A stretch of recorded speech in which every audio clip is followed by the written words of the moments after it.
Para business leaders dan intellectual business community, kita lanjutkan diskusi kita dalam segmen ketiga. Masih dalam topik kita The 4 Things a Service Business Must Get Right dari Harvard Business Review bulan April tahun 2008. Jadi kita menyinggung tentang customer, sebenarnya sudah menyinggung dari 4 aspek ini. Offeringnya, kalau kita tahu customersnya, kita tahu offering apa yang kita ingin berikan kepada mereka. Dan offeringnya di sini adalah offeringnya dari Smart FM adalah if you want to learn something, listen to us gitu ya, listen to Smart FM ya. Disitulah ya mereka yang superior. Tetapi di tempat yang superior kita harus berani mengorbankan sesuatu juga. Jangan pembelajaran juga, kemudian katanya juga musik juga kencang di sana dan segala macam. Akhirnya mix, message-nya yang dikirim jadi mix. Jadi nggak jelas lagi apakah ini radio pembelajaran apa radio musik atau radio yang lain ya. Nah jadi itu di offeringnya udah jelas. Funding mekanismenya tadi kita ngomong sebenarnya siapa sih yang bayarin gitu ya, yang bayarin radio ini, bisnis modelnya seperti apa. Tadi kita lihat bahwa listeners nggak bayar, tetapi listeners itu yang menciptakan pool sehingga advertisers mau memberikan dananya untuk advertising ya. Kemudian nanti kita juga membahas tentang di employee management systemnya. Kalau kita tahu dalam service itu human touch-nya tinggi.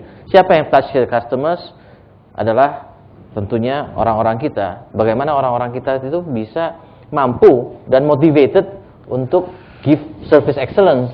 Karena kalau misalnya dalam service, kalau orang kita lagi judes aja, ya, service bisnis kita pasti jelek, pasti hancur-hancuran ya. Bagaimana orang tersebut bisa ramah kalau misalnya dia nggak merasa saya mendapatkan sesuatu dengan menjadi ramah terhadap customer saya. Jadi company sendiri harus dalam policies and procedures-nya mendukung para employee ini untuk bisa mampu dan mau bersikap ramah dan memberikan service excellence kepada customers-nya. Dan tentunya nanti juga ada kita bicara customer management system seperti kita bicarakan. Customer turut membantu dalam proses produksi dalam service. Bukan seperti di produk, seringkali produknya diproduksi di pabrik, customers tinggal menikmati. Sedangkan di service, customers ikut membentuk produknya bersama-sama dengan producersnya. Oke, dari audiens banyak yang ingin bertanya kelihatannya. Silakan Riri. Ya, nama saya Riri. Terima kasih Dr. Bayu. Sebetulnya yang ingin saya tanyakan adalah tadi ketika di awal sempat Anda menanyakan kepada Pak Fahri bahwa siapa customer dari Smart FM, apakah listenersnya juga dan kemudian advertisernya juga. Dan ketika Pak Fahri menyampaikan bahwa kedua-duanya adalah bisa dikategorikan customer. Nah, saya balik lagi ke pernyataan Dr. Bayu yang mengatakan bahwa customer adalah yang mendatangkan revenue. Nah, ketika hal terjadi seperti itu, nah saya mau balik lagi tanya, apakah memang itu adalah definisi yang satu-satunya bisa kita jadikan acuan, karena ternyata pada kenyataannya ada satu persoalan ketika Pak Fahri menyampaikan juga bahwa listeners adalah bagian dari customer kita. Ini kan industri media terutama memang di radio, kita mengkategorikan kalau tadi Pak Fahri bilang customer adalah juga listeners kita. Nah ini seperti apa dok? Karena kan listener juga secara tidak langsung itu tidak mendatangkan revenue buat kita, gitu. Terima kasih. Bukan secara tidak langsung, memang secara langsung tidak memberikan revenue, tidak bayar dia, gitu kan. Dikategorikan dengan tadi Pak Adi, iya. Itu punya andil loh, dok. Iya. Jadi kalau kita stick kepada definisi customers adalah yang dalam bisnis model kita yang mengenerate revenue untuk kita, ya, sedangkan yang menggunakan jasa kita seringkali adalah customersnya sendiri.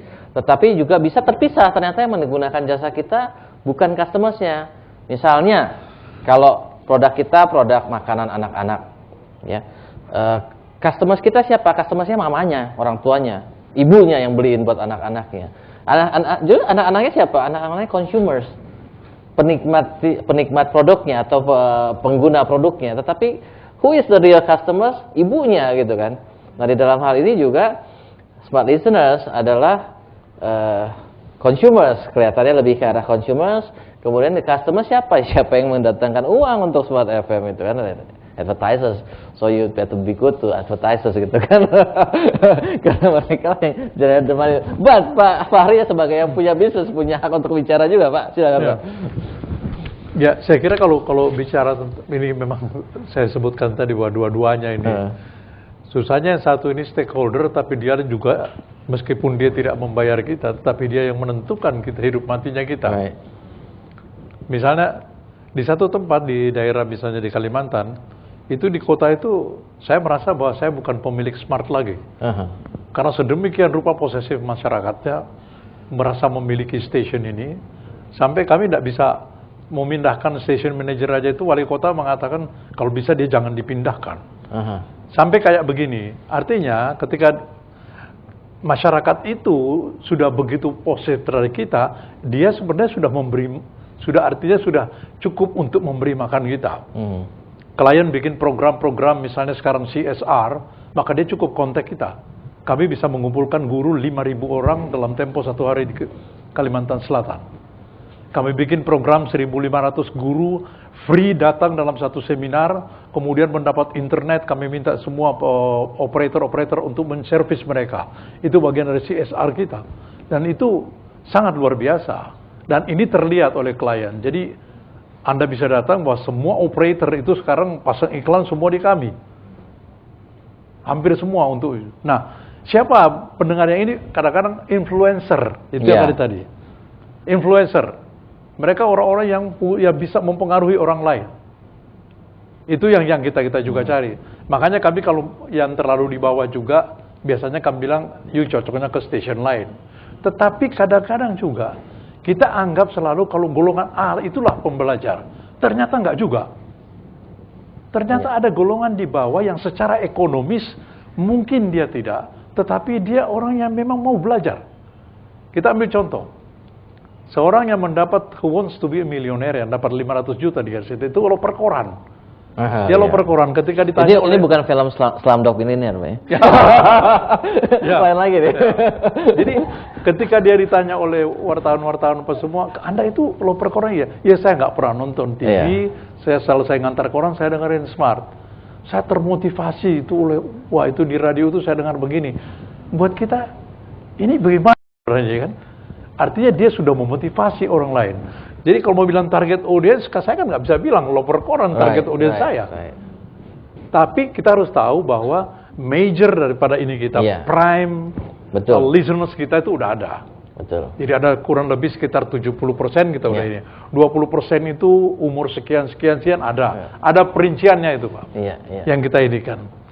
Jadi sebenarnya nggak usah kita ini kan, coba kami lebih menekankan saja bahwa memang klien yang menghidupkan kita, tapi klien itu tidak mungkin advertiser dalam kita kalau di pendengar kita nggak ada gitu. Ya, yang kedua adalah image daripada station itu sendiri. Itu penting buat klien. Dia nggak pernah tanya ini, tapi buat dia itu penting. Soalnya jangan sampai dia misalnya produknya yang kelas tertentu tiba-tiba masuk di tempat yang tidak tepat juga. Gimana yuk di Smart ya, juga nama juga ya memang udah enak lah. Kira-kira begitu. Betul, Pak. Jadi di dalam bukunya Peter Drucker yang terakhir itu mengatakan in the future itu memang customers itu akan mix sama kompetitor dan sama juga jadi producer juga ya. Tetapi pemerintah harus lihat the big chunk-nya, majority-nya itu serve sebagai apa ya kan. Karena sometimes itu bisa jadi mix juga dari listeners, ada yang mau pasang advertising di sana kan bisa aja gitu kan.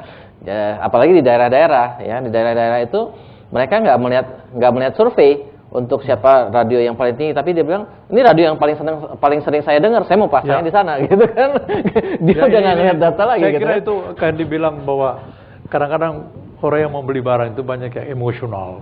Itu jadi mereka juga banyak yang emosional terhadap Smart. Itu saya nggak alami sendiri.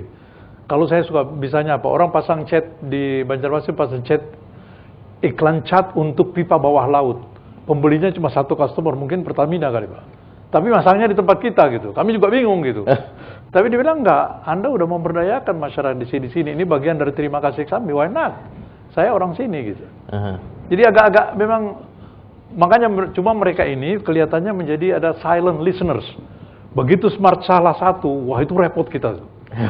Itu yang saya bilang mereka stakeholder. Bisa habis juga kita itu. Itu yang memang, nah syukur kalau media sudah sampai pada tingkat itu. Tapi kalau stakeholder sendiri udah nggak pusing, ya sudah nggak pusing lah, ya tambah payah kita. Satu hal yang mungkin saya bisa tambahkan bahwa Kita berbeda dengan koran. Koran tuh enaknya apa? Tiap hari kalau dia iklannya penuh, dia tambah halaman terus juga nggak ada yang larang. Tapi kami tidak bisa lebih daripada 20%, itu ketentuan undang-undang. Dan satu hari nggak bisa lebih dari 24 jam, Pak ya? Ya, satu hari cuma 24 jam, kami tidak bisa tambah. Dan kalaupun 20% itu misalnya penuh semua, wah itu udah nggak enak didengerin radio itu. Jadi Smart membatasi sekali itu. Sudah berusaha, meskipun itu juga kita kalau udah pagi kita punya green belt. Yang jam 7 sampai jam 9, wah itu udah penuh sekali. Jadi kami sekarang, aduh pengen dapat klien masuk, tapi ini kok penuh terus. Jadi cara menjualnya juga kita bedakan dengan stasiun lain. Kita nggak akan mencoba seperti menjual spot-spot gitu, nggak. Kami punya cara sendiri untuk menjual program kita. Itu lebih apa. Pak Fahri, thank you. Selamat datang Pak Darmono. Oke, dari audiens masih ada satu pertanyaan. Tadi mungkin jawabannya nanti kita jawab pada segmen keempat nanti. Silakan Pak Budiman ingin bertanya sesuatu? Tadi Pak Fahri bicara mengenai konsep awal, yang pemikiran awal mengenai apa yang radio ini akan segmentasinya kemana gitu Pak ya? Ya, segmentasinya bagaimana. Yang saya ingin tanyakan adalah bagaimana perannya daripada customer dan consumer dalam hal ini dalam membentuk segmentasi itu selanjutnya. Apakah tetap dipaksakan begitu atau ada perubahan dalam berjalannya waktu? Jadi ini juga berhubungan nanti dengan pertanyaan adalah bagaimana dengan Red Ocean dan Blue Ocean? Apakah kebetulan dapat Blue Ocean atau memang bisa dipaksakan? Ini pertanyaan. Oke Pak. Terima kasih Pak. Jelas pertanyaannya Pak, tapi kita akan jawab dalam segmen terakhir nanti, segmen keempat, karena kita harus break dulu. Para business leaders dan intellectual business community, kita harus break sebentar untuk masuk ke dalam segmen berikutnya, segmen terakhir. Buat Anda yang ingin berpartisipasi, silakan SMS ke 0896 kali 788. Kita break untuk segmen berikutnya.